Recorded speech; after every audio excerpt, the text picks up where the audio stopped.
Well, good afternoon, everyone. Thanks to Emma for inviting me here. As Emma said, my name is Gerry Duffy. I work for Godolphin, and I'm tasked with managing Stonerside and Raceland Farm.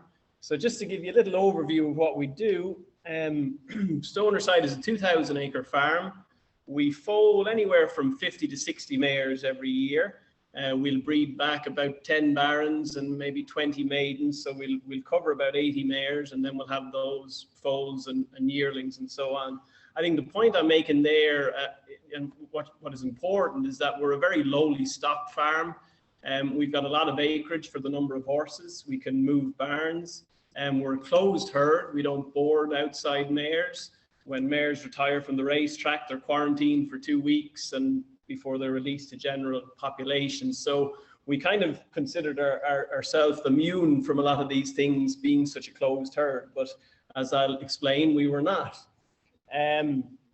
We did experience the rotavirus issues, and I'll just give you a quick overview of what our scenario was before I discuss my main topic, which is really the cost associated with a rotavirus outbreak.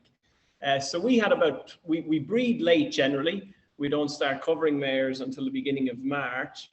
So we had about 4 foals on the ground, just getting into the swing of things, late February. Foal number 5 came on 2/24 and was the first foal to get sick.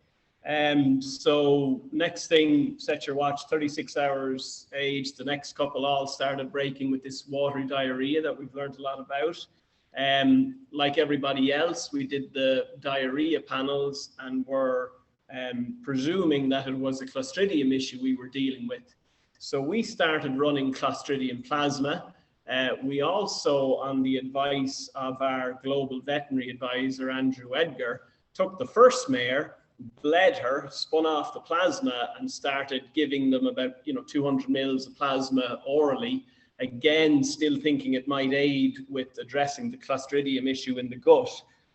But it didn't have any effect, and the next foals continued to get the diarrhea, and it was just one to the next.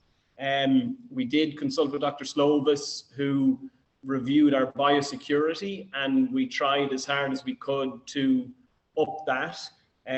We moved barns, which didn't break the cycle. And so at that, in our desperation, I kind of decided the only thing we can do that's 100% foolproof on biosecurity is foal outside the barn. And basically, if we didn't touch them, it wouldn't matter how good or bad our biosecurity was. So that's what we did. So we foaled them outside, we put them in a small paddock, and I said, don't even go into the paddock bar to check there's water and put on your booties. And we didn't touch the foals for 7 days. It broke the cycle.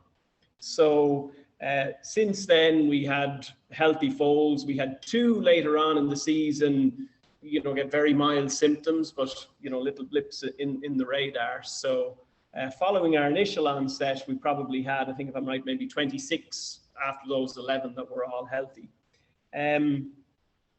So specifically, Dr. Adam asked me to have a look and break down just the cost of such an outbreak on the farm. So I looked at both direct and indirect costs.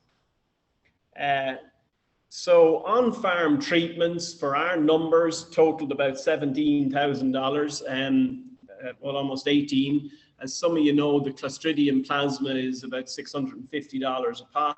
Our NG tubes, the bloods every other day, diarrhea panels, and so on. It totaled about $1,000 a foal for sick foals. We did end up hospitalizing 4 foals. And as Dr. Slovis outlined, it'll come as no shock. It's pretty much $1,000 to get them in there and to get them on site in terms of admission charges, and roughly $1,000 a day. So for our 4 foals, which averaged 4 to 7 days, you're looking at close to $20,000. I look back, and we usually buy all of our PPE equipment at the start of the year. So I pulled the March and April invoice from Horse Sense, and we actually spent $6,800 on gloves, gowns, booties, all your Tectrol and bleach and everything else. So that was, another bit of an expense. I'm probably grossly underestimating the staff and overtime costs, etc., at about $6,000. But like that, we were trying to do on-farm treatments. We were running 2 foaling units. So the night watch people who would normally do a 4 on, 3 off, were doing 7 days to cover 2 units. Most of us were coming back running fluids 4 to 6 hours and so on. So that cost could be significantly more than that.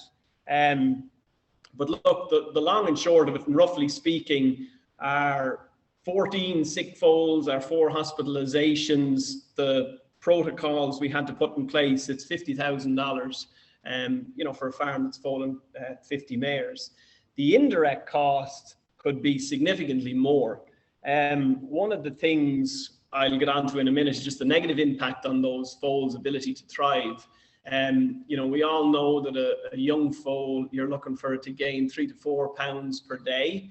And when they're not, their digestive systems are compromised and they're not putting up those gains, it's very hard for them to make it up. And I'll show you the long-term effects here in a moment. Obviously, Dr. Laurie Metcalf touched on the drains to staff and morale, and even for management. You know, you're so focused on the sick ones, your eye is certainly off the ball on the healthy ones, and you're not doing the normal things that you should be doing. And especially when, you know, you're kind of dreading the next foal because you know you're going to be running a line and up running fluids, and it really makes for a very negative experience, to say the least. I'll show you a couple of examples, but, you know, I don't think we fully know, does it further compromise their immune system, be it, you know, passive transfer of antibiotics from the mare, you know, are their GI tracts further compromised? We have had some reoccurrences of, albeit some mild cases of diarrhea, 3-month-old foals, which is probably Rota A, and certainly a number of our previously sick ones have also succumbed to that sort of couple of days they've been loose, which I would guess is your normal Rota A that we're used to dealing with. So the fact that they were sick as foals did not exclude them from getting sick as 3-month-old foals. And obviously the losses, we did indirectly, we lost 1 foal due to joint ill, as Dr. Slovis very well explained, that the bacteria transferred through the gut and sets up in the joints. And that was a nice filly. We lost another one that ended up randomly going laminitic on us and foundered, and we couldn't save her. And you know, one was a lovely hard spun filly out of a young winning mare. We had a nice Malibu filly out of a Stormcat mare, and, you know, a couple of 100,000 each, I'm sure. So your indirect losses can run into the hundreds of thousands. To focus on just the direct per horse cost, on-farm treatment of healthy foals, that was just the foals that didn't get sick, but running the Clostridium and doing all that jazz, was about $800 a foal. The sick foals weren't that much more expensive, but there was an additional $600 to $800 in pulling bloods and running fluids and doing all that stuff. A hospitalization, you know, we averaged it to about 5,000 per animal. And the PPE per horse and per stall is about $50 a horse when you break it down. Which is really insignificant in terms of a lot of the other costs you could incur. My method of biosecurity, of just not even looking at them, is free and really cheap. But we'll go on to that in a minute. Indirect costs, you know, just that does it hinder a foal's ability to thrive? I would say it does. We use the hallway weight monitoring monthly. Our sick foals are on average 5% underweight their peers of foals of a similar age born in central Kentucky. They are 12% underweight when compared to our farm average. So obviously, for the reasons explained earlier, when a foal is not fully digesting or getting his full allocation of nutrition for the first 2 weeks, they get so far behind that it might be very difficult for them ever to catch up, in my opinion. And as we know, you know, we're breed to race, but if you're in the commercial side of the business, you know, you do know that the top 10 or 20% of any stallion are going to be the big money. And if they're into mischiefs and quality roads and you're not that superstar physical and you're a notch below, that's a couple of $100,000 difference in the sales ring. So these sick foals early on, I do believe, can have a very negative impact on them throughout their lives. We talked about the staff issue already. Like I said, 5 of the 14 that were sick with what we now presume to be Rota B and sick at 3 to 6 days of age ended up sick again. So, you know, were they weakened, or is it just the fact that we probably had some rota A and they had no immunity to that? And obviously the losses, which, you know, depending on the types of mares they're out of and the stallions you're using, can be have a severe negative economic impact. So we had to try and find some bit of a silver lining. You know, obviously this year we had to do things that were outside of our comfort zone, that were very different to what we would normally do. And like I said, from March about 5th, everything was foaled outside, bar 1 or 2 where the rain was just so bad that we couldn't. But I just said, no, we're going with this and we'll see what happens. And there was nights where it was 26 degrees. There was a night, we had foal born the night before. The next night was a thunderstorm and they're in a metal cage. And I'm thinking, God, tonight I'm going to get a phone call here now to say that they're after getting electrocuted. But they did fine, and you'd go up the next morning and even, you know, the foal would have frost on his backside, but they were happy and, you know, look, none the worse for wear. So it was certainly eye-opening to me and made me aware that there is a different way of doing things. And you start reflecting on, why did we always do what we did, which was to keep them in stalls and let them out for an hour in the morning and an hour in the afternoon.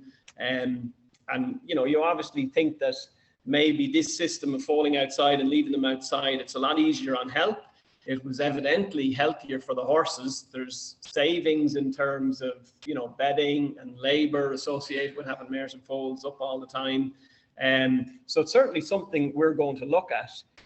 Like I say, we generally we're not particularly interested in January foals, not particularly interested in early February foals for that matter either.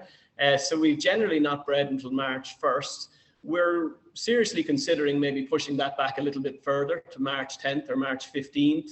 I honestly believe, for what we're trying to do and raise racehorses and raise healthy horses, that there's no advantage to doing it any sooner.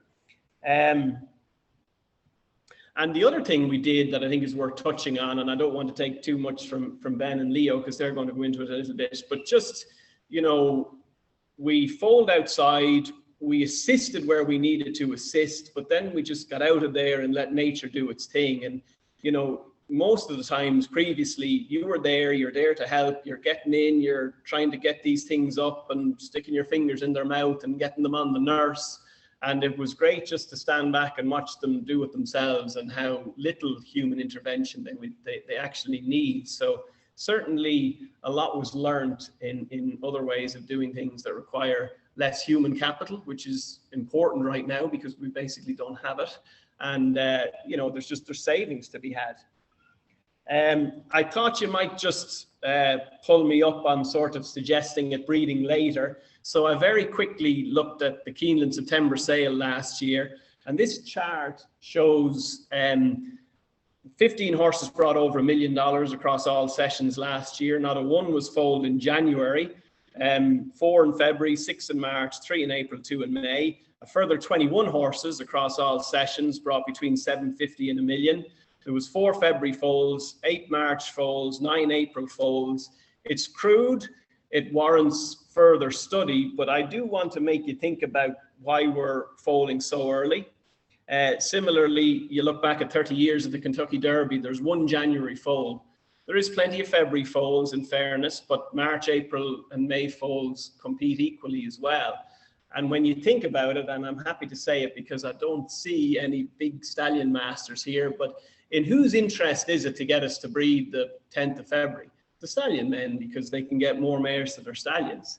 I think for herd health, for the health of the animal, for making it easier on people, for getting them outside.